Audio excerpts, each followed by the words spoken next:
화요일 아침 원기 회복 시간입니다. 정치 영봉탕 코너에서 귀가 탁 트이고 속이 시원해지는 정치 이야기 들어보겠습니다. 김용난 전 국민의힘 의원, 정봉주 더불어민주당 교육연수원장 두 분 나오셨습니다. 안녕하십니까? 예, 안녕하세요. 네, 안녕하세요. 김용남입니다. 근데 속이 뻥 뚫리는 거 맞아요? 맞습니다. 정치 얘기하면 요새 속이 답답해지던데. 아니 우리 얘기는 좀 뻥 뚫리긴 해요. 네, 뚫립니다. 예, 머리가 네. 뻥 뚫리죠. 열이 받아갖고. 뭐 뇌송송? 자, 조금 지금 우리 김용남 의원께서 아마 국민의힘 전당대 얘기를 좀 하신 게 아닌가 싶어서 먼저 한번 질문 드려보겠습니다. 일단은 전당대에 돌아가는 모양새가 아주 뭐 좀 심각한 거 아니냐 이렇게 보는 분들도 있는 것 같아요. 어떻게 제가 보십니까? 전당대회를 이제 유심 있게 지켜본 지 10년 정도 됐거든요. 뭐 그 전에 공무원 할 때야 별로 관심이 없었고 10년 만에 이런 전당대회는 정말 처음 봅니다. 아, 처음이다. 참 전개되는 모습이 예. 남달라요. 예. 예. 자, 우리 정봉주 의원은 도사 칭호를 붙여도 무방할 것 같아요. 예. 이 정치 용봉탕에서 예언하는 족족 다 들어맞았어요. 예. 예컨대 나경원 전 의원 불출마할 것이다 하면 다음 주에 불출마해버리고 지난번에는 안철수 의원 용산에서 누르면 눌릴 거다 이렇게 예측을 했는데 아니 좀 어제 딱 지난번에 모양새 이제 나왔어요. 이렇게 예. 얘기를 했죠. 지지율이 올라가서 예. 이렇게 1위 되는 상황이 계속 오게 되면 바로 저격할 것이다. 네. 저격했잖아요. 저격했고 예. 약간 눌릴 거다 했는데 좀 공개 행보를 지금 취소를 했어요. 일정을. 그렇죠. 눌릴 수밖에 없다고 그렇게 봤고 이제 그래서 이제 그쪽으로 가기 전에 네. 도사 반열에는 오른 지는 지금 한 11년 됐고요. 봉도사죠. 요즘은 이제 이렇게 얘기하죠. 예. 보수의 천공 있으면 진보의 봉도사 있다. 그거 그렇습니다. 엉터리란 얘기야? 천공이 엉터리라 그래. 아니 용사를 찍히고 싶어요. 왜 그러세요? 예? 확인되진 않았지만 대통령 관저까지 보고 다녔다는 아니, 그런 설이 있는 분인데. 그것도 엉터리라고 하는데요. 그 얘기는 예. 좀 이따 해보기로 하고요. 아니 그 지금 천공 무시하는 건 천공 무시하는 건 윤석열 대통령 무시하는 것으로 아니 들립니다. 그러니까 근거가 없는 말씀을 하시면 안 된다는 이유를 얘기죠. 하신 것 같은데 예. 어떻습니까? 안철수 후보가 앞으로 이번 주 어떻게 좀 일정을 보일지. 오늘이 이제 7일이잖아요. 예, 맞습니다. 그리고 이제 한 달 하루 남았는데 예. 31일 남았으면 선거에선 무척 많이 남은 거예요. 근데 지금 국힘 선거가 빨리 과열됐죠. 네. 그 빨리 과열된 이유가 저는 이렇게 대통령실에서 실질적으로 전당대회에 관여하는 듯한 양상을 보이기 때문에 네. 그러면 이제 언론의 회자가 많이 되거든요. 요즘 민주당 얘기 아예 안 나오잖아요. 예. 그래서 이제 대통령실에서 관여하면서 빨리 과열이 됐는데 어쨌든 31일은 시간이 많이 남았는데 네. 저는 이제 이렇게 봤었어요. 지난주까지도 이렇게 누르면 안철수 의원이 주춤하면서 패를 꺾거나 그러니까 예를 들어 갖고 출마를 포기하거나 이러진 않겠지만 네. 상당히 위축되면서 세가 좀 꺾일 것이다. 근데 지금은 아직은 예단을 못할 것 같아요. 왜냐하면 안철수 의원은 주춤하는데 당원들의 분위기가 심상치 않다는 얘기가 많이 들립니다. 당원들 분위기요. 예. 근데 이제 당원들이 예. 통상적으로 국힘의 이제 문화라고 하게 되면 대통령실에서 등을 돌려서 실질적으로 김기현 의원에게 좀 가 있으면 네. 당원들도 그럼 우리가 좀 쫓아가야 되겠구나. 대통령한테 힘을 실어줘야 되겠구나라고 하는 게 이제 진보 보수 다 똑같은 문화인데 민주당은 좀 다르긴 하거든요. 네. 그래도 뭐 대통령이 그러더라도 우리 뜻대로 가야지 하면서 좀 들이받는 기질이 있는데 국힘은 안 그렇단 말이에요. 근데 이제 지금 이게 유승민 그 날리는 과정 봤죠. 예. 그건 이제 뭐 당에서 날린 거고 그다음에 이준석 그 전에 쳐내는 과정 봤고 나경원 의원도 노골적으로 쳐냈는데 이건 너무 노출이 됐단 말이에요. 근데 이제 안철수 의원까지 되니까 실질적으로 TK, PK 당원이 80만 중에 41만쯤 된다 그래요. 네. 이쪽의 분위기가 심상치 않다. 영남 쪽 분위기가 심상치 않다. 그래서 이것이 예. 단순히 역풍 정도 수준이 아니라 대통령실에서 이렇게 하는 부분에 대해서 무척 화가 나기 시작했다. 아하. 그렇다고 한다면 자칫 잘못하게 되면 안철수 의원은 주춤해도 아하. 실질적으로 당원들은 그쪽으로 갈 가능성이 있고 또 하나는 최근에 이제 이준석 그 전 대표가 활발히 움직이기 시작해서 예. 이제 뭐 천하람 대표가 출마했다라고 하는 것 때문에도 그렇지만 본인이 정치적으로 좀 할 얘기가 있다라고 하는 이 틈새를 본 것 같아요. 근데 이제 이준석 대표를 그때 들어온 당원이 또 40만이라고 그래요. 네. 전 그렇게 많은 줄 몰랐는데 한 30만쯤 봤는데 40만이라고 본인이 주장을 하고 있고 네. 이분들은 온라인 당원들이 있고 그때 이제 좀 젊은 분들이기 때문에 투표율이 무척 높을 거란 말이죠. 네. 그렇다고 한다면 김기현 쪽으로 메이드 될 것이다라고 했던 제 예측을 일단은 좀 접어야 될 것 같아요. 아직 상황을 좀 더 봐야 될 것 같다. 새로운 얘기입니다. 또 그 얘기가 비슷한 게 일단은 오늘 비전 발표회가 있는데 안철수 후보가 나갈 예정이라고도 하기도 하고요. 아니 그 우리- 비전 발표에 나온다는 얘기죠. 네, 나옵니다. 예, 뭐 당연히 그 지금 나경원 전 의원과는 상황이 완전히 틀리죠. 나경원 전 의원은 당시는 공식적인 출마 선언을 하기 전 단계였고 예. 뭐 나올 듯한 태도를 보이는 상태에서 이런저런 뭐랄까요 여러 이벤트가 있었죠. 예. 뭐 연판장도 나오고 뭐 이런저런 이벤트가 있으면서 공식 출마 선언을 하지 못한 채 불출마 선언을 했던 것이고 네. 안철수 후보의 경우에는 이미 공식 출마 선언은 진작에 했고 지난주에 후보 등록도 했단 말이죠. 그래서 글쎄 여기서 뭐 전당대회를 중간에 드랍하는 경우는 상상하기가 어렵습니다. 드랍하진 않을 것이다. 그럼요. 여기서는 예. 뭐 이미 안철수 후보는 대선을 몇 번을 출마를 했었잖아요. 물론 중간에 후보 단일화 한 경우도 있고 있습니다만 뭐 여기서 전당대회를 포기하는 상황은 생각하기가 어려워요. 네. 다만 이게 김기현 후보와 안철수 후보 측을 보면 조직력에 있어서는 어마어마하게 차이가 나는 게 맞아요. 조직력이. 예. 그리고 지금 80만 책임당원이라고 합니다만 예. 또 변수가 하나 있어요. 뭐죠? 거기 뭐냐면 당협위원장들이 책임당원 아닌 일반 당원 중에 대략 당협별로 50명 정도는 이렇게 투표권을 부여할 수가 있습니다. 그러니까 투표인단에 포함시킬 수가 있어요. 예. 그게 보면 대략 전국에 한 13,000명 정도 될 텐데 예. 그게 80만 명에 비하면은 숫자적으로는 적습니다만 이거는 골라서 뽑을 수 있다는 그런 맹점이 뭐 있죠. 정예군 같은 거잖아요. 뭐 쉽게 말하면. 뭐 그러니까 예. 당협위원장이 이렇게 민주당으로 선발해서 뽑을 수가 있으니까요. 민주당 같은 권리당원. 경우는 이제 대의원들, 대의원들, 예. 대의원들. 그래서 이제 예. 그분은 그런 분들은 이제 당협위원장이 거의 50명을 선임권을 갖고 있기 때문에 뽑아서 당협위원장 뜻대로 관철될 가능성이 매우 높잖아요. 아무래도 예. 그 본인들하고 당협위원장들하고 친분이 있거나 뭐 이렇게 뭐랄까요 의중을 전달할 수 있는 사람들로 선발해서 뽑을 수가 있죠. 네. 근데 이게 투표율이 이번에 전당대회에 얼마 나올지 모르겠어요. 지난 전당대회 때 45% 살짝 넘었는데 이게 그 전에 전당대회에 비하면 어마어마하게 높은 그렇죠. 투표율이었거든요. 맞습니다. 그 이준석 예. 당대표 선출될 때. 그래서 이번에도 40%를 넘길 수 있을지 모르겠습니다만 대략 40% 잡으면 80만 명 중에 32만 표 정도 되잖아요. 예. 근데 확실히 가지고 갈 수 있는 13,000표 정도가 있다고 하면 그것도 변수가 될 수가 있겠죠. 예. 물론 결선 투표 과정에서 합종 연행이 이루어지면 그 영향도 무시 못하겠습니다만 네. 뭐 방금 전에 이제 우리 정봉주 의원님이 이준석 대표가 완전히 지금 살아났다 그러는데 이거는 그거하고 똑같아요.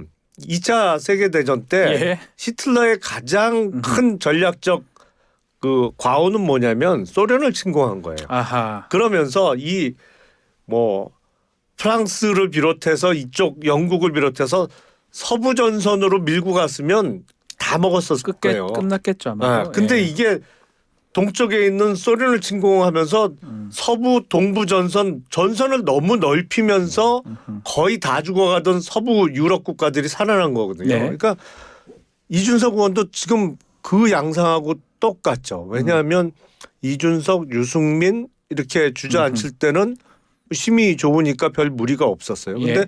나경원 주저앉히고 이제 아하. 안철수 의원까지 이렇게 되면서 전선이 너무 넓어졌거든요. 그러니까 이쪽 서부 전선이 완전히 활동 공간이 생긴 거예요 지금. 2차 세계대전하고 네. 또 비유를 해주셨는데 그 이준석 전 대표의 그 자꾸 아바타라고 표현하던데 그 부분이 맞는지 모르겠지만 천하람 후보, 예. 천하람 변호사 어떻게 효과가 좀 있을까요?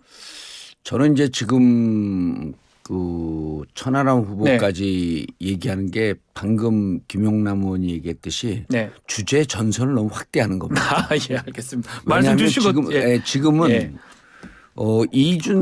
김기현 안철수 이 부분에 대해서 우리가 얘기가 불충분해요. 네, 알겠습니다. 왜냐하면 예. 실질적으로 저도 이제 동의하는데 안철수 의원은 이제 패를 꺾지는 못합니다. 네. 레이스는 가거든요. 예.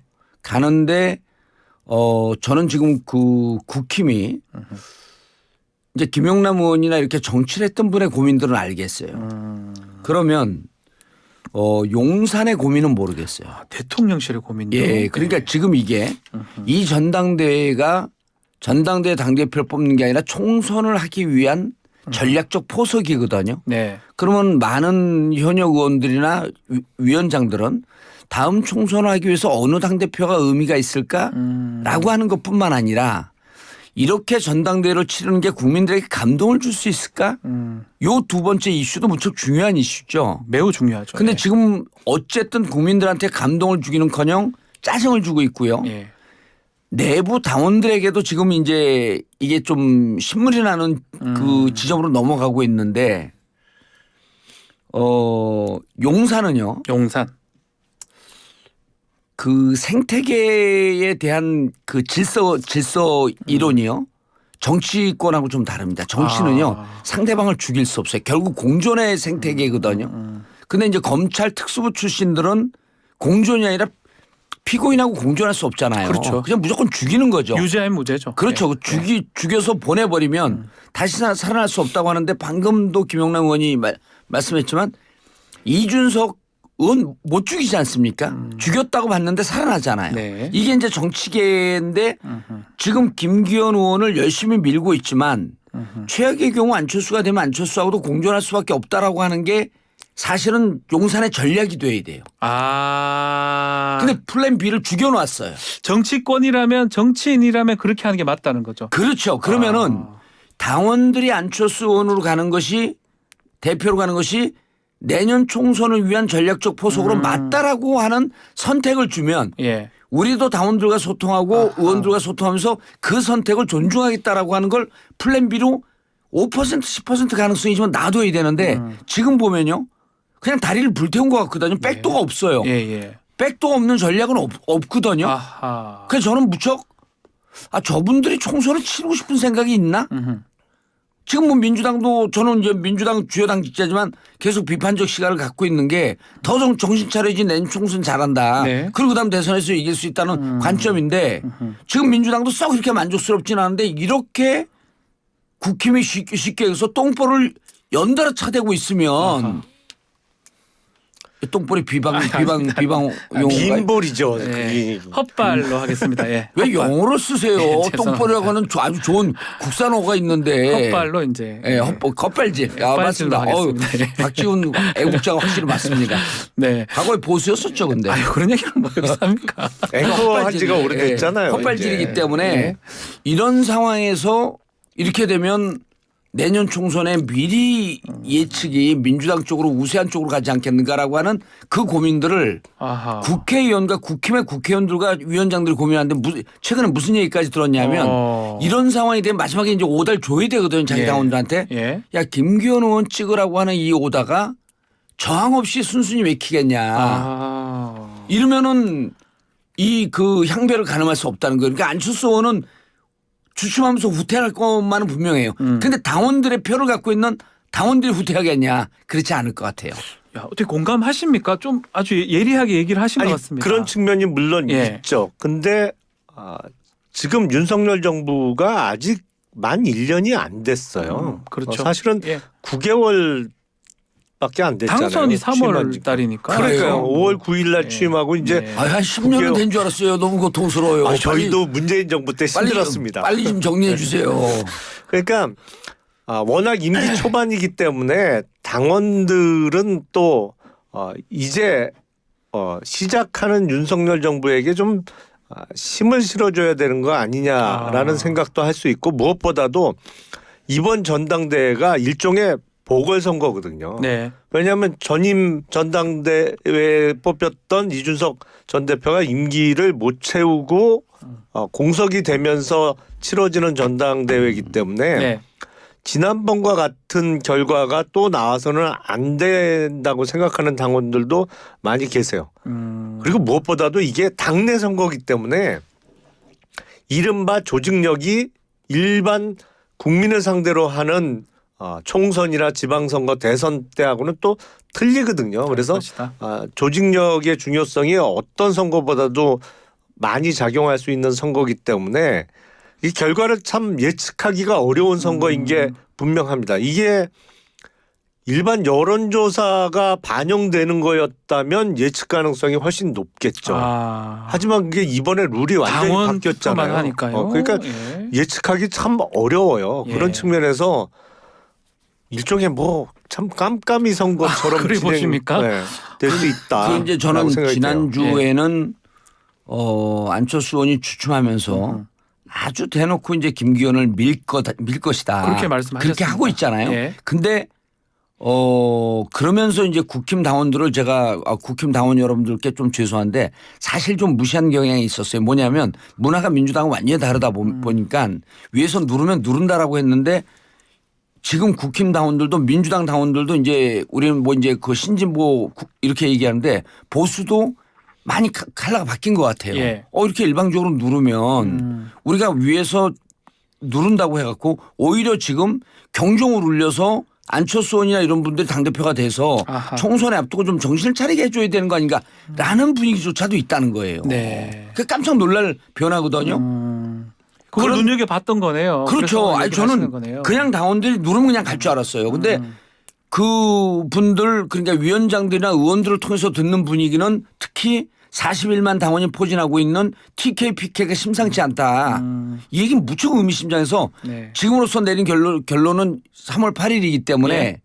한 2월 20일까지는 상황을 좀 더 봐야 될 것 같다. 그때까지 가야 된다. 예, 그러니까 밑에서 흐르는 이제 근데 2월 20일까지 보는 게 2월 20일쯤 지나면요. 당원들도 의사표현을 안 하고 의원들도 의사표현을 안 합니다. 겉으로는 무조건 김기현 그럴 거예요. 네. 그러니 뭐 저쪽에서 지난주에 말씀하셨나 모르겠지만 뭐 주한 죽임 야한이라는 표현을 하셨잖아요. 네, 맞습니다. 왜냐하면 이렇게 본심은 안철수 의원 쪽으로 가는 저항 심리 네. 이런 반발 심리가 실제 있을 수도 있기 때문에 2월 20일까지는 조금 더 상황을 봐야 된다. 근데 이 정도 상황 되면 야한도 못 해요. 야한도 안 된다. 겁나서. 너무 이제 타겟으로 얘기를 해버렸기 때문에 그런 겁니까? 밤에도 못 가요. 밤에 지도자를 갈 것이다. 겁내하시면 안 돼요. 지도자가 겁나는 세상을 독재라 그러거든요. 독재 정권 맞나요? 대답을 하세요. 예? 대답을 하세요. 아유 저희도 문재인 정부 때 힘들었다니까요. 문재인 정부를 독재 정권이라고 얘기하지 힘들었어요, 않습니까? 그때. 지금 아유. 검찰 독재라는데 동의하세요? 아유 그때 뭐 적폐 수사한다고 한 2, 3년 동안 네, 말씀을 돌리는 거 공포 보니까 정치를 하셔갖고 말씀을 돌리는 거 힘들었어요, 보니까 그때. 동의한 거로 알겠습니다. 예, 김용남 의원님. 네. 뭐 이제 말씀 국민의힘 관련해서 마지막으로 요 돗자리 한번 두 분 더 깔아 주십시오. 네 분을 이제 컷오프를 해야 되는데 당 대표 네. 누구 되는 겁니까? 지금 보면 김기현, 안철수, 네. 천하람, 황교안 예, 이 그렇게. 네 명의 후보가 그 본선까지 갈 가능성이 매우 높아 보이죠. 우리 돗자리 이제 우리 예측 봉도사님. 전 동의하고요. 예. 그 아까 이제 말씀하셨는데 제가 그 이유 없이 면박을 드렸는데 우리 MC 선생님을 천하람 네. 천하람 돌풍이 심상치 않을 것 같아요. 천하람 돌풍이 그리고 아까 이제 김용남 의원도 비슷한 말씀을 하셨는데 나경원 의원 그 보낼 때 좀 심했거든요. 네. 근데 지금 안철수 의원 하면서 반발이 보이기 시작했어요. 그러면은 그 이준석에 대한 동정심 네.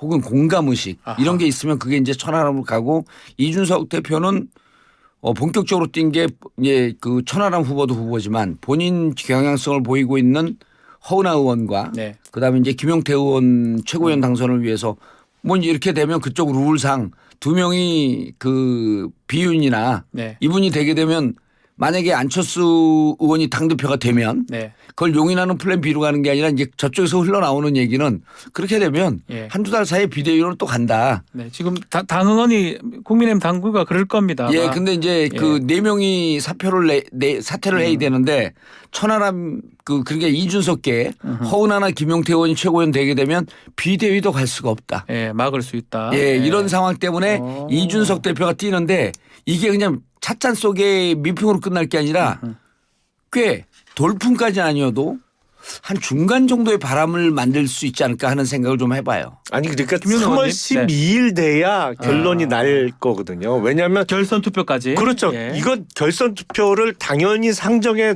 놔야 되는 상황이에요. 1차 투표에서 이거 과반 넘기는 후보가 나올 수가 없어요. 이 구조 하에서는. 예. 그러면 1, 2등 간의 결선 투표가 3월 12일 날 발표가 됩니다.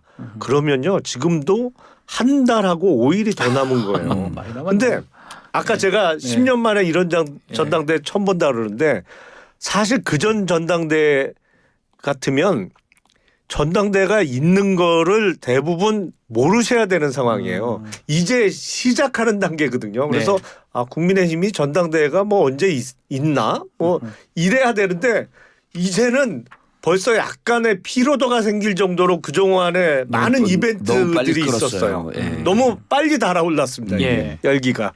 저는 이제 예측을 하면요. 네. 3월 8일 1차에서 50% 넘기는 완샷 경선으로 가려고 하는 게 용산의 전략입니다. 아하, 전략인데. 네, 전략인데 아까 말씀드렸듯이 예. 당원들의 분위기는 이젠 녹록치 않습니다. 쉽지 그래서 않은 만약에 것이다. 예. 3월 12일로 결선 투표로 가게 되면 안철수 됩니다. 또 돗자리를 그냥 1차로 가면 쉽게 김기현이고요. 깔아버리시네요. 무조건 됩니다. 아. 왜냐하면 그 황교안 표는 장담할 수 없는데 예. 꽤 많은 표를 득표를 할 천하람 표가 아주 집결하면서 안철수 안철수로 쪽으로 갈 몰려갈 것이다. 가능성이 있다. 결선으로 가면 안철수입니다. 그리고 비대위로 갈지 안 갈지. 그러면 이제 마지막 진짜 돗자리 네. 국힘은 폭망각입니다. 그것도 바람 아닙니까 혹시? 아니 폭망각이에요. 지금 이제 의원들 만나보면요. 예. 먼 산 보고 한숨 쉬는 의원들이 많아졌어요. 짧게 마무리하고 다음 기회에 실제로 비대위야 넘어가겠습니다. 당연히 안 가는 거고요. 예. 지금도 비대위인데 뭐 아직 전당대회 이제 시작인데 비대위 말씀하시는 건 뭐예요 도대체? 내년 총선 잘 치러야죠. 예. 알겠습니다. 자, 이번 주제가 아주 재밌게 진행이 돼가지고 이번 주제는 뭐 짧게 해야 될 것 같은데 대정부 질문 첫날 보셨을 건데 두 분 다 예. 총평 한번 부탁드리겠습니다. 관전평. 재미없죠 뭐. 재미없죠. 두 분 다 재미없었습니까? 예, 국방부 얘기가 제일 재밌고요. 네. 예, 그리고 이제 여전히 뭐 그 한동훈 장관 나왔을 때 네. 그 갑론을박하는 게 재밌는데 그것도 이제 좀 재미가 떨어져요. 그 한동훈 장관이 점점 더 이제 무슨 생각을 하냐면 제가 이제 보수 쪽 친구들이 많았고 계속 물어보잖아요. 근데 네. 처음에 신선했다가 저분은 정치인이 아니구나라고 하는 평가를 점점 하기 시작한다는 거예요. 그러면은 윤석열 대통령의 그 빅픽처 네. 비정치인들 중에서 차기 대권 주자를 만들고 싶어하는 심정 이게 많이 틀어지고 있는 거 아닌가. 그래서 저는 대정부 질문 보면서 뭐 전체적인 내용이나 뭐 이런 게 별로 없잖아요. 그리고 그 여야 공이 정치적으로 갈등하고 있으니까 지금 그 초점이 뭐냐면 항상 대정부 질의할 때 이게 중도층을 겨냥하면서 중도층 표를 뺏어오려고 하는 그런 질의를 하는 것인지 아니면 각 진영 보고 얘기하고 있는 건지. 근데 지금은 오로지 전략 각 진영 보고 얘기하고 진영한테 듣기 좋은 얘기를 지금 하고 그러니까 있다. 지금 진영한테 듣기 좋은 얘기나 진영을 보고 정치를 할 때는 정치가 극한 대립입니다. 별 내용이 있을 수가 없죠. 그런 것 같기도 합니다. 어제 좀 한동훈 장관하고 문답을 보면요. 그러니까 대정부 질문의 소재도 뻔히 예상되는 네. 소재였고 그러다 보니까 질문도 그렇고 대답도 그렇고 뭐 그동안 다 들어왔던 얘기 네. 수준이에요. 그래서 새로운 소재가 없었고 저는 대정부 질문에서 이런 물론 이제 오늘은 경제 관련 네, 맞습니다. 분야가 이루어지니까 뭐 다른 얘기. 근데 오늘도 뻔히 예상돼요. 민주당에서 이제 난방비 얘기할 거고. 예. 그리고 국민의힘에서는 예. 그래 난방비 오르고 전기값 오른 게 문재인 왜냐? 정부 탓이다. 문재인 정부 탓이다. 왜냐? 그리고 저 같으면 이제 문재인 정부 시절에 있었던 통화량 증가 통계 같은 거 제시할 거고 그 한국은행 사이트 들어가면 바로 확인 가능하거든요. 예. 진짜 어마어마하게 돈이 많이 풀린 건 틀림없는 사실이에요. 지난 정부에. 그러다 네. 보니까 지금 생활 물가가 많이 오르고 있는데 그 정도 범위에서 또 오늘도 진행이 될 거고 네. 대정부 질문을 이렇게 임시국회 열리면서 매번 하는 게 맞나라는 좀 회의도 들어요. 무용론도 예. 생각을 하시는군요. 저도 공감을 하는데 네. 대정부 질의보다 질의의 수준과 내용이 좋은 건 상임위가 훨씬 더 낫습니다. 아, 예. 전체 하는 것보다는 상임위에서 직접 하는 게 그 낫다. 대정부 질문은 쉽게 얘기해서 좀 그 것이 매크로한 질문들이 많은데 매크로한 질문은요. 아까 얘기했듯이 재탕3탕인 가능성이 많습니다. 예. 근데 상임위 들어가면 빅피처 매크로한 것도 매크로한 거지만 아주 디테일한 마이크로한 얘기들을 하거든요. 네. 근데 마이크로한 얘기들 중에서 내용들이 많이 나와요. 음흠. 그러다 보면 이제 컨텐츠 갖고 싸움이 붙거든요. 그렇죠. 컨텐츠 갖고 싸움이 붙게 되면 정치 진영 논리가 좀 죽습니다. 그래서 어쨌든 대정부 질문은 이제 민주당도 그 전임 정부 탓이다라고 하는 얘기를 할 때가 됐어요. 네. 전임 정부에서 중앙지검장 검찰총장 잘못 임명해서 나라가 이 모양 이 꼴 된 거 아니냐. 예. 문재인 탓이다 이게. 민주당도 이제 그렇게 얘기하는 게 맞아요. 대통령 잘못 뽑았다. 왜 검찰총장 시켰고 이 모양 이 꼴 만들었냐. 알겠습니다. 전임 정부는 그걸 지적을 해야 돼요. 시간이 얼마 안 남았는데 왜 딴 데 보고 계세요? 그 처음에 우리 주제 얘기했던 거 천공 관련된 얘기를 하다가 말았었는데 답사 의혹 이 얘기도 어제 대정부 질문 좀 나왔던 것 같아요. 그 사안 한번 보시는 시각 한번 말씀 듣고 마무리를 하겠습니다. 아니 일단 그 주장 자체가 본인이 직접 본 게 아니고 네. 딴 사람을 통해서 들은 거를 내가 들었다. 들은 걸 들었다. 예, 뭐 예. 전원의 예. 전원 얘기가 나오기 때문에 예. 사실 확인이 제일 중요하고요. 네. 만에 하나 저는 뭐 그 가능성이 거의 없다고 생각하는데 정말이다 그게 네. 지금 제기한 의혹이 예. 아니 그러면 그 천공이란 사람은 정말 100m, 200m 떨어진 데서 봐도 훤히 누군지 알 그렇죠. 정도의 외모상의 특이점이나 뭐 모든 게 다 특이하잖아요. 그렇죠. 어. 도포에 뭐 예, 수염에 도포에 뭐 예. 수염에 뭐 거의 백발 이게 장발에 막 근데 대선 때 그 홍역을 치르고 정말로 그 사람을 대동하고 뭐 이렇게 관절을 둘러봤다? 아유 그거는 참 아이고, 상상하기 어렵죠. 그 만약에 그게 사실로 네. 드러난다면 큰일인 심각하다. 거죠. 큰일인 거. 정봉주 30초 정도밖에 안 남았어요. 죄송합니다. 예, 그 군대 갔다 온 남성분들은 이렇게 네. 알죠. 부사관이면 중사 상사쯤 됐을 텐데 네. 참모총장 별 4개거든요. 쳐다도 못 봅니다. 네. 그분에게 거짓말을 했다. 이건 군대를 갔다 온 모든 분들이 믿지 않습니다. 그다음에 천공이 갔다라고 하는 게 설사 거짓말이라고 할지라도 네. 이거를 거의 다 진실로 믿는 이 문화를 만든 이 정부는 이 정권은 책임져야 됩니다. 이게 무척 심각합니다. 그게 그러니까 문제다. 그만큼 도사, 법사, 무슨 사주, 주역 이런 데 의지하는 정권이다라는 것에 대한 국민들의 심정을 갖고 있는 거예요. 알겠습니다. 얼마나 창피해요. 아니 그런 걸 이용하는 거 아니에요? 혹시? 아니요. 그런 걸 이용해 갖고 아니 이렇게 평상시에 그런 게 없었으면 무민하는 거 아니에요? 평상시에 그런 게 없었으면 국민들이 그렇게 믿지 않죠. 마무리를 좀 해야 될 건진법사는 어디가 있어요? 시간이 됐습니다. 예. 예. 뭐 누군지도 몰라요. 자, 정치 용봉탕 다음 주도 아마 이 관저 얘기도 좀 나올 것 같기도 하고요. 전당대 얘기도 다시 또 해보도록 하겠습니다. 안철수 오늘간 얘기가- 돗자루 예. 예, 안철수 얘기가 조금 구체적으로 다음 주에 할 수 있을 것 같아요. 알겠습니다.